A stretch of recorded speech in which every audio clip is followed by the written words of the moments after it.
How did Dallas get the number 1 pick in Cooper Flagg this year? This all begs the question, is the NBA draft lottery rigged? Is there someone behind the scenes pulling the strings of the whole league? Who has the power in the NBA? Adam Silver? Company owners? ESPN? Why does there always seem to be an underlying question mark on narratives and stories? Today, I'm covering all the things about the conspiracy behind the NBA draft. The questions we've all asked, the thoughts in the back of our head. Let's talk about them. In the past, the way the NBA chose which team got the best picks was much different from how it is today. The whole process, way back in the day, it was always the biggest losers pick first. Then after that, it didn't work out. It was switched to a coin flipping system. The draft was always crazy long. Teams would just select 1 million guys until they had no one or nothing left to draft. And yes, I mean nothing. An NBA team actually tried to select inanimate objects in the draft back in '97. The Lakers tried drafting both Scooby-Doo and a chair. Anyway, it wasn't until 1989 that the Players Association and the league agreed to limit the draft to only 2 rounds. The slate lottery replaced coin flipping, and it started with the first 3 picks, eventually becoming the first 4. This system was designed to eliminate accusations of the process being rigged, which leads to the question we have today: is the draft rigged? Well, let's find out. There are many arguments that support the belief that the draft is rigged and many that don't. Let me jump in on one of the ones that make a lot of people suspicious of the whole thing. Incident number 1. Past players have either come out and said it's rigged based on their experience or suspicions, or have even revealed information relating to the draft sequence that they couldn't have known otherwise. For example, Shaq, who was drafted in '92 by the Orlando Magic, said David Stern asked him if he wanted to play where it was cold or where it was hot. You want to play where it's cold or where it's hot? He asked me that. Yeah, he did. He asked me that, and I was like, hot. And lo and behold, the Orlando Magic got the number 1 pick a few days later. With the first pick in the 1992 NBA draft, the Orlando Magic selects Shaquille O'Neal.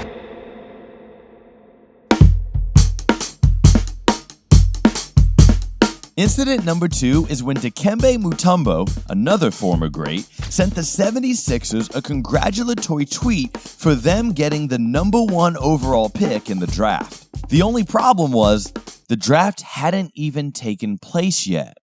Guess who got the first overall pick a few hours later? The first pick in the 2016 NBA draft, the Philadelphia 76ers select Ben Simmons. So how did Mount Mutombo come by that information? I don't know, but if you do, let me know in the comments. Incident number 3 comes 1 year after the Mutombo reveal, when Magic Johnson did his own little reveal. During a public interview in 2017, Luke Walton disclosed that Magic Johnson assured him 12 days before the draft that the Lakers would not lose their top 3 protected pick to Philadelphia in the upcoming draft. That was, in fact, what happened. The draft selection saw the Lakers being selected to pick second. How did Magic know what was going to happen? Why are you running? Why are you running? Incident number 4, and this is where things get spicy. The Chicago Bulls get the number 1 overall pick in the year 2008.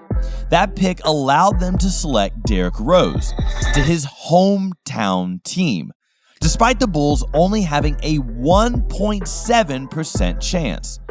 There were 8 teams with better odds, but somehow the Bulls got the pick.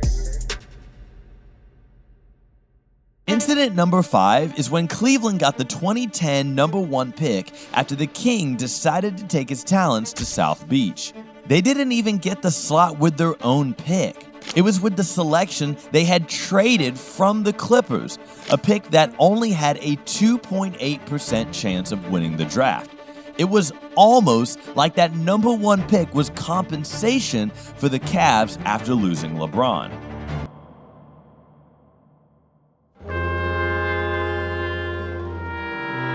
Okay, one more. In 2011, CP3 was traded from the Pelicans over to the Clippers, and right after, in 2012, they got the number 1 overall pick in the draft, Anthony Davis. They did have a higher percentage at 13.7% to get that one, but they got it over the Wizards and the Hornets, who had better odds of getting number 1. It was almost like the league had to balance the books after that CP trade. And if all of that wasn't suspect enough, what about the next incident when AD got traded to the Lakers in 2019? Everyone was so excited about the next draft because the polarizing Zion Williamson was coming out to be a generational franchise-changing prospect. The Knicks, the Cavs, the Bulls, the Hawks, and the Suns all went on a mission to lose as much as they could to win the Zion sweepstakes. These teams tanked so hard, it was shameful. Too bad for them, that wasn't enough as New Orleans won the draft rights for Zion. Everyone was amazed and confused as to how they managed to get the pick with only a 6% chance. Was it the NBA repaying them for trading Anthony Davis to the Lakers? I think that's enough case study, because this is what we're asking now. Was the 2025 Dallas Mavericks number 1 draft pick always going to the Mavs? Or was this the NBA's way of repaying them for trading Luka to LA? How else can we explain the Mavs with a mere 1.8% chance of getting the opportunity to draft Cooper Flagg? So many people believed that because ratings were down, the NBA gave Luka to the Lakers and then repaid the Mavs with the number 1 pick in the draft. Dallas, and in particular Nico Harrison, are now the 4th team in NBA history to win the lottery with odds below 2%. All of the previous instances are very strong arguments to say the league is operating a rigged draft process. But are they enough when we break down the arguments to say no way? First argument is, why would it be rigged for some owners and not all? If the NBA is a league operated by 30 owners, why would some of them sit back, agree to, or even allow other groups of owners to cheat and benefit from a rigged draft? I can't see a reason why they'd only allow a small pool of owners to benefit by operating. The next question against this narrative of the draft being rigged is, why would teams tank if their front offices know they won't win? It doesn't make any sense. So, out of these two, which argument is the strongest? Which are we to believe? Which one do you believe? Even more importantly, can a rigged draft benefit the league? It could, if done correctly. Prime example is this current draft. Many are complaining about viewership, and the Luka trade was key to increasing those viewership numbers. Cooper Flagg to Dallas will definitely increase the Mavs' viewership number 2, so yes, a rigged draft can more than improve ratings and viewership. Also, if the draft is rigged, it has the potential to improve league revenue. If these owners are really cooperating to facilitate trades and draft picks, the improved league ratings can lead to media deals, more merch sales, and higher ticket sales. All of this ultimately means more money in their pockets. But on the flip side, if there is an NBA conspiracy, can a rigged draft hurt the league? If the league is really tampering with the draft process, trades, narratives, etc., it would destroy the game. I'm talking massive fines for company owners, jail time for silver, legitimate legal business fraud. This is absurd. Or is it?